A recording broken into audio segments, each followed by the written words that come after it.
Depois de quase uma década de silêncio, especulações e uma espera que parecia interminável, Dragon Ball Super finalmente se movimenta para voltar. Foram 8 anos que ficaram marcados como um dos casos mais longos e comentados da história dos animes. A novela durou, gerou teorias, expectativas e frustrações, mas esse capítulo já passou. O que realmente importa agora é que o retorno do anime está de fato a caminho para acontecer ano que vem. Você provavelmente já esbarrou em alguma notícia sobre isso, mas hoje eu venho com algo diferente. Fui atrás, investiguei a fundo e montei um panorama completo sobre tudo o que realmente está rolando nos bastidores. As primeiras informações surgiram através de um animador brasileiro, e depois vieram complementos da própria equipe internacional que trabalha em Dragon Ball. A partir daí, comecei uma apuração e reuni absolutamente tudo que envolve o renascimento do anime, além de outros projetos que estão sendo preparados para 2026 e 2027.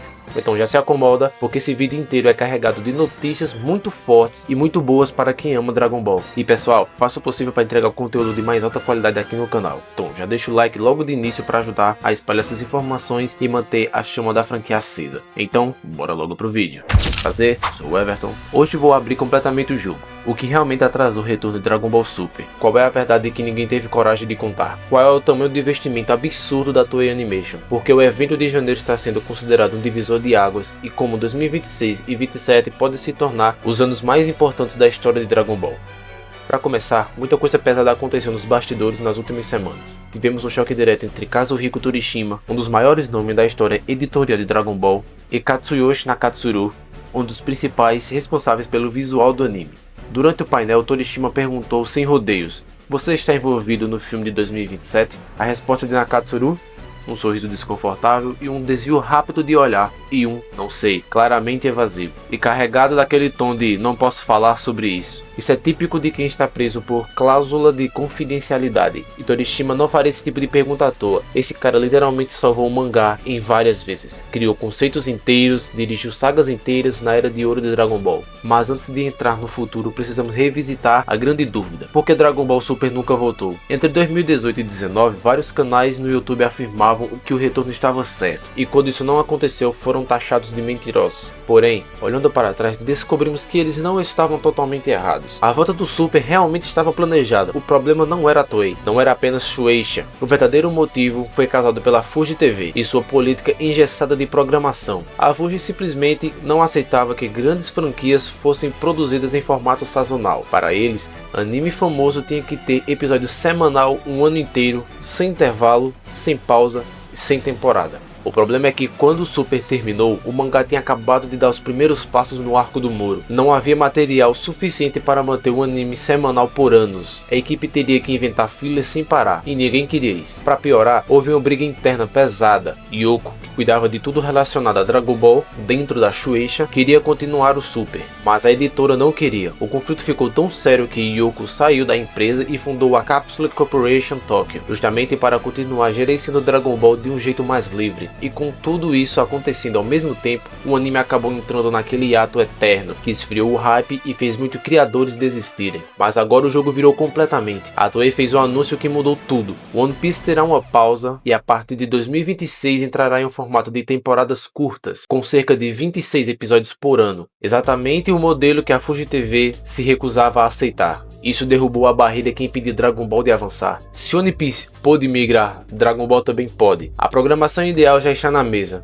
Meio ano para One Piece, meio ano para Dragon Ball. A alternância perfeita entre duas das maiores máquinas de dinheiro da Toei. E essa mudança não veio sozinha. A Toei apresentou um plano de investimento gigantesco, cerca de 70 bilhões de ienes, ou quase 100 milhões de dólares, para expandir seus estúdios, abrir novas unidades na Ásia, contratar centenas de animadores e investir em VR e IA, captura de movimento e transformar Dragon Ball e One Piece nos pilares centrais da empresa para competir globalmente. Sim, competir diretamente com Hollywood. O Brasil, inclusive, virou foco estratégico, já que descobriram o tamanho absurdo da fanbase daqui. E tudo isso está convergindo para um grande marco: Dragon Ball Genkidama Matsuri, no dia 25 de janeiro de 2026, em Chiba, Japão, um festival gratuito com ingresso por sorteio para celebrar os 40 anos do anime. A história de convidados deixa claro que algo enorme está vindo. Masako Nozawa, aos 88 anos, só aparece presencialmente quando a ocasião é realmente histórica. Rascunhos originais de Toriyama serão exibidos e oficialmente estão prometidos 2 projetos novos de anime, um novo anime e um novo jogo. E pela primeira vez em anos, Toei,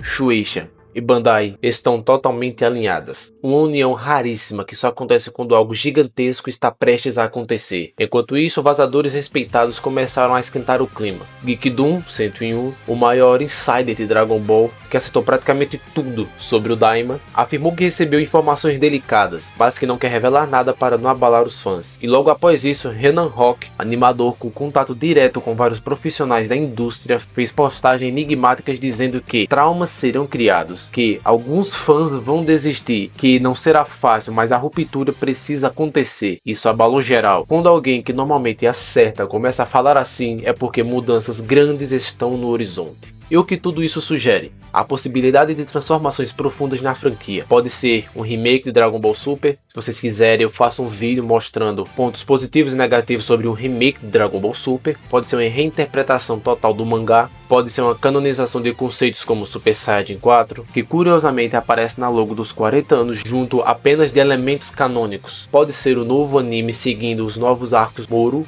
Granolah e Super Hero. Pode ser um reboot completo da franquia desde 1986, recontando toda a jornada do Goku do zero com a tecnologia moderna. Todos esses cenários são possíveis e todos estão sendo discutidos por pessoas de dentro. E não podemos ignorar o ciclo de filmes. Broly saiu em 2018, Super Hero sai em 2022 e a média histórica de um filme novo a cada 4 anos. Isso aponta diretamente para 2026 ou 27. Lojas de produtos oficiais já foram avisadas para abrir espaço e a Bandai confirmou um lançamento especial de grande porte alinhado com essa data. Toyotaro já falou que está trabalhando em algo diferente que os fãs vão amar. E as possibilidades são muitas. Pode ser o filme focado em Goten, Trunks e Pan, já que esses personagens vêm recebendo atenção especial desde o arco do Super Hero, que está pronto para ser estrelado como um vilão em um blockbuster. Pode ser uma ponte entre Daima e o universo principal. Pode ser o último projeto com envolvimento criativo direto de Toriyama, já que há materiais deixados por ele e filmes em produção desde 2022. E aí entramos na fala mais impactante de todas. Katsuyoshi Nakatsuru, em um evento na Europa, declarou que um remake de Dragon Ball é inevitável. Ele disse abertamente que, se fosse começar hoje apenas pelo mangá, a geração atual de animadores preferiria refazer tudo do zero. E olhando para o mercado atual, com One Piece ganhando remake, Fullmetal consolidando o padrão, Slamdunk sendo revitalizado, um remake de Dragon Ball é praticamente uma mina de ouro esperando para ser explorada. E por que começar com Dragon Ball Super? Porque ele nasceu com problemas. A animação dos primeiros arcos foi caótica. Viraram meme. Foi uma corrida contra o tempo que prejudicou o resultado final. E de quebra ainda temos 3 arcos completos do mangá sem adaptação: Moro, Granolah e a fase de Super Hero. Só aí já teríamos material para temporadas inteiras. Chegamos então aos 4 cenários prováveis: um remake completo de Dragon Ball Super, uma continuação direta adaptando os arcos que ainda faltam, um projeto dedicado ao Vegeta, ou um reboot total da franquia desde a infância de Goku. E qualquer um desses caminhos abre espaço para um novo jogo, ou algo construído para aproveitar o impacto de Sparking Zero. Para mim, o arco do Moro seria a porta de entrada perfeita para o retorno sazonal. Material sólido, história animada, transformações épicas e a chance de vermos o instinto superior e o ego superior com animações cinematográficas. E agora chegamos ao ponto final. Dia 25 de janeiro de 2026, o Gekidama Matsuri, 2 novos animes, um novo filme, um novo jogo, um investimento de 100 milhões de dólares por parte da Toei Animation, um mercado global preparado, a indústria mudada, as peças no lugar, a morte de Toriyama servindo como marco histórico, Yoko, Toyotaro e a Toei Animation mais alinhados que nunca. 2026 e 2027 tem tudo para ser os 2 maiores anos da história da franquia. Então, pessoal, comenta aí o que vocês acharam. Trabalhei bastante, consegui juntar todos esses fatos, montei esse panorama bem certinho aqui para vocês entenderem tudo o que está acontecendo nos bastidores. E é isso, eu fico por aqui, se inscreve no canal, deixa o like e até o próximo vídeo, galera. Valeu, falou, tchau.